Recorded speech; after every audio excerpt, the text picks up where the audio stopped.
प्यारे बच्चों, संस्कृत दर्शिका के सुभाषित रत्नानी पाठ को क्रमशः आगे बढ़ाते हुए आज की कक्षा में हम लोग अब तक पढ़े गए श्लोक संख्या 10 के आगे श्लोक संख्या 11 से लेकर श्लोक संख्या 15 तक के जो भी श्लोक हैं उनको पढ़ेंगे और समझेंगे। सबसे पहले श्लोक संख्या 11 पर ध्यान दीजिए। प्रीणाति य सुचरितैः पितरं स पुत्रो यद भर्तुरेव हितमिच्छति तत्कलत्रम् तन्मित्रम् आपदि सुखे च समक्रियं यद एतत्त्रयं जगति पुण्यकृतो लभन्ते। श्लोक का वाचन आपके सामने प्रस्तुत किया गया। इस श्लोक में यह बताया गया है कि संसार में कौन सी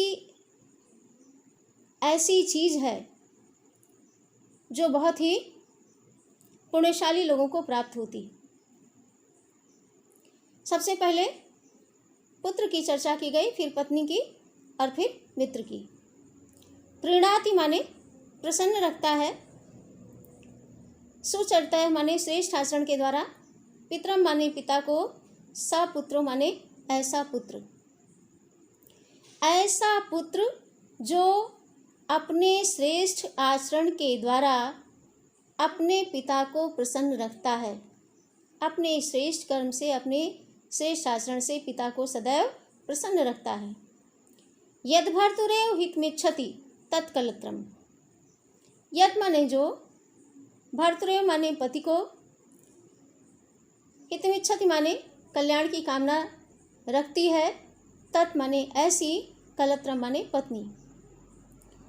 ऐसी पत्नी जो सदा ही अपने पति का हित चाहती है, अपने पति का भला चाहती है। तन मित्रम आपदि सुखे च समक्रियम यत्। तन माने वह, मित्रम माने मित्र, आपदि माने आपत्ति पड़ने पर, सुखे माने सुख में, समक्रियम समान रूप से, यद माने जो। ऐसा मित्र जो सुख में और आपत्ति पड़ने पर, यानी सुख और दुख दोनों में ही समान रूप से मित्रता का निर्वाह करे, समान रूप से साथ दे। एतत्त्रयं जगति पुण्यकृतो लभन्ते। एतत्त्रयं माने यह तीनों, जगति माने संसार में, पुण्यकृतो माने पुण्यशाली लोगों को, पुण्यवान लोगों को, लभन्ते माने प्राप्त होते हैं। पूरे श्लोक की व्याख्या को समझिए। अपने श्रेष्ठ आचरण के द्वारा सदा ही पिता को प्रसन्न रखने वाला ऐसा पुत्र, हमेशा अपने पति का हित अर्थात भला चाहने वाली पत्नी, और सुख और दुख दोनों में एक समान रूप से मित्रता का निर्वाह करने वाला मित्र, ये तीनों ही संसार में पुण्यशाली लोगों को प्राप्त होते हैं। ऐसे लोगों को ही यह तीनों प्राप्त होते हैं जो बड़े ही पुण्यशाली हैं। आगे के श्लोक पर ध्यान देते हैं। श्लोक संख्या 12 का वाचन प्रारंभ किया जा रहा है। आप लोग ध्यान से सुनिए, अनुकरण वाचन के रूप में दोहराइए। कामान दुग्धे विप्रकर्षत अलक्ष्मीं कीर्तिम सूते दुष्कृतम या हिनस्ति शुद्धाम शांताम मातरम मंगलानाम धेनुम धीराः सोनृता वाचमाहु। कामान माने कामनाओं को, दुग्धे माने पूर्ण करती है, दूती है, विप्रकर्षति अलक्ष्मी, और अलक्ष्मी की स्थिति को यानी दरिद्रता की स्थिति को हर लेती है, खींच लेती है। कीर्तिम सूते दुष्कृतम या हिनस्ति। जो कीर्ति को देती है, कीर्ति की जन्मदाता है, यश को जन्म देती है।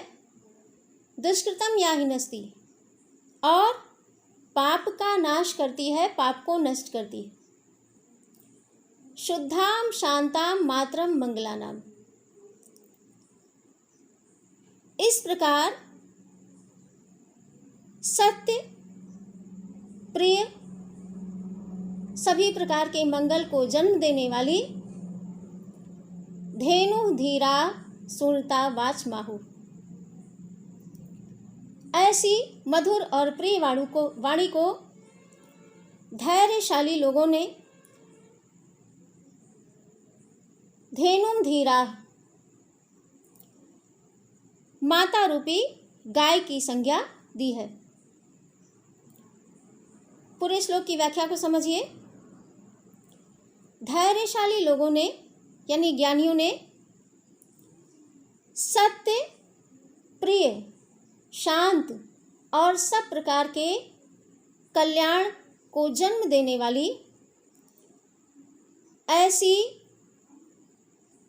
मंगलवाणी को माता रूपी गाय की संज्ञा दी है, जो हमारी इच्छाओं को दुहती है, अर्थात हमारी कामनाओं को पूर्ण करती है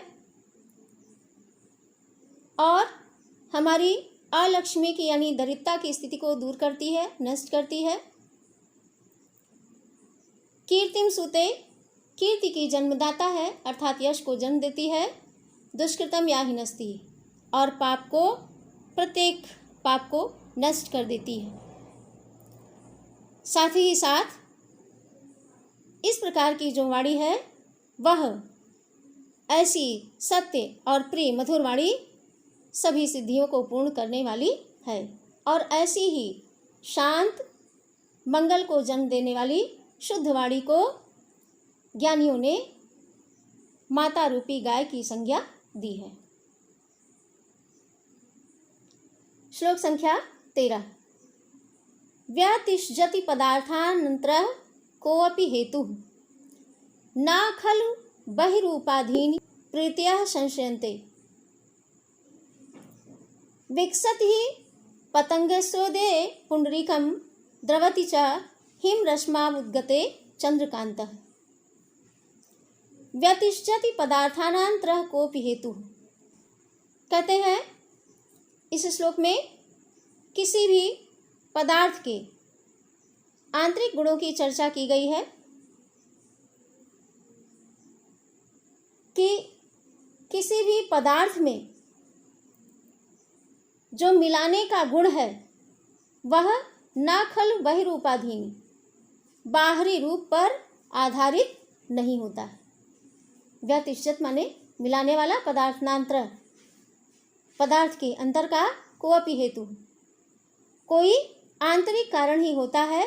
न खलु बहिरूपाधीन, वह बाह्य कारणों पर, बाह्य रूप पर आधारित नहीं होता है। प्रीत्याः संशयन्ते, क्योंकि प्रेम सदा ही अंतःकरण से संबंधित है, बाह्य जगत से उसका कोई संबंध नहीं है। विकसत ही पतंगस्योदये पुंडरीकम। विकसत ही विकास करता है। पतंग से उदय, सूर्य के उदय होने पर, पुंडरीकम माने कमल, सूर्य के उदय होने पर कमल का विकास होता है। द्रवति च हिमरश्मा उद्गते चंद्रकांत। ठीक इसी प्रकार से हिम रश्मा उद्गते, चंद्रमा की किरणों के प्रभाव से, चंद्रमा की किरणों के निकलने पर, उसके उदय होने पर ही चंद्रकांत यानी चंद्रकांत मणि द्रवति माने द्रवित होती है। पदार्थों को मिलाने वाला कोई आंतरिक कारण ही होता है, यह बाह्य रूप पर आधारित नहीं होता। किसी बाह्य कारण से पदार्थ नहीं मिलते हैं, बल्कि वह किसी आंतरिक कारण से ही मिलते हैं। निश्चित रूप से ही प्रीति या प्रेम कभी भी बाह्य कारणों पर आधारित नहीं होता है। यही कारण है कि कमल सूर्य के उदय होने के साथ, सूर्योदय के साथ साथ कमल के पुष्प का विकास होता है। ठीक इसी प्रकार से चंद्रमा की किरणों के निकलने पर, चंद्रमा की किरणों के प्रभाव से चंद्रमा के उदित होते ही चंद्रकांत मणि पिघलती है।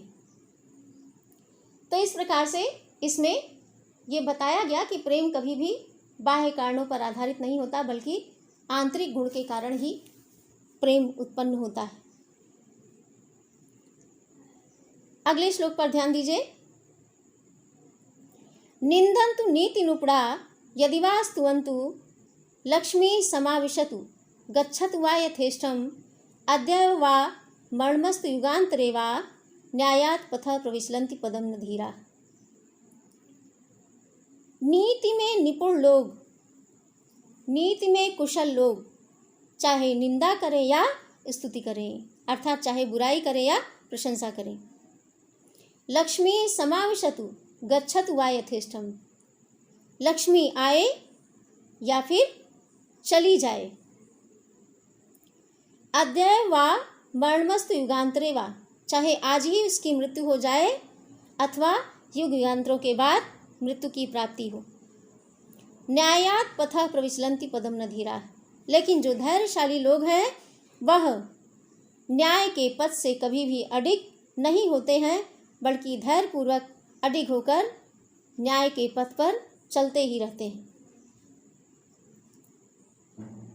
नीति में कुशल लोग चाहे निंदा करें या प्रशंसा, लक्ष्मी की प्राप्ति हो, लक्ष्मी आए या फिर चली जाए, चाहे आज ही उनकी मृत्यु हो जाए या फिर युगों के पश्चात, लेकिन जो धैर्यवान पुरुष हैं ये न्याय के पथ से थोड़ा भी विचलित नहीं होते हैं, अर्थात न्याय के पथ पर अडिग होकर चलते ही रहते हैं।